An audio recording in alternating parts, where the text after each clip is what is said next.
पुणे मुंबई द्रुतगती मार्गावरील ई-चलन दंडाच्या माफीसाठी बस व्यावसायिक प्रदीप राठोड यांनी कोल्हापुरातील आरटीओ कार्यालयासमोर सुरू केलेल्या आमरण उपोषणाचा आज दुसरा दिवस होता। आज कोल्हापुरातील विविध वाहनांवर ई-चलन दंड माफी मागणीचे स्टिकर लावण्याची मोहीम सुरू करण्यात आली। ई-चलनाच्या प्रलंबित दंडाच्या मुद्द्यावरून पुकारण्यात आलेल्या आंदोलनाचा आज दुसरा दिवस असून आंदोलनाची व्याप्ती संपूर्ण राज्यभर पसरवण्याचा निर्धार आंदोलकांनी केला। प्रदीप राठोड यांच्या नेतृत्वाखाली आरटीओ ऑफिससमोर सुरू असलेल्या उपोषणाला पाठिंबा देण्यासाठी आज जनआक्रोश स्टिकर मोहिमेची सुरुवात झाली।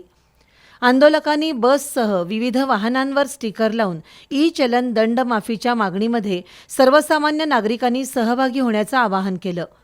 उपोषणकर्ते प्रदीप राठोड आणि सतीशचंद्र कांबळे यांच्या हस्ते एका लक्झरी पॅसेंजर बसला स्टिकर लावून या जनआक्रोश स्टिकर मोहिमेला सुरुवात झाली।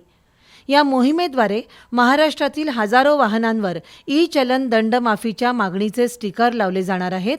त्यामुळे हे आंदोलन केवळ एका शहरापुरतं मर्यादित न राहता संपूर्ण राज्यातील वाहनधारकांचा आवाज बनणार आहे। दरम्यान उपोषणाच्या दुसऱ्या दिवशी विविध क्षेत्रातील मान्यवरांनी उपोषणस्थळी धाव घेतली। भाजपचे कोल्हापूर महानगर अध्यक्ष विजय जाधव आणि शिवसेनेचे विजय देवणे यांनी आंदोलकांची भेट घेऊन पाठिंबा व्यक्त केला। तसंच गाड्यांना स्टिकर लावून आंदोलनात सहभाग नोंदवला। राज्यातील विविध रिक्षा संघटना, गडहिंग्लज चंदगड आजरा बस मालक संघ आणि ट्रक लॉरी असोसिएशनचे अध्यक्ष सुभाष जाधव यांनीही या लढ्यात सहभागी होण्याचा निर्णय घेतलाय। आरटीओ परिसरातील सर्व केबिनधारक आणि व्यावसायिक प्रतिनिधींनीही कामावर बहिष्कार टाकून आंदोलनात सहभाग नोंदवला।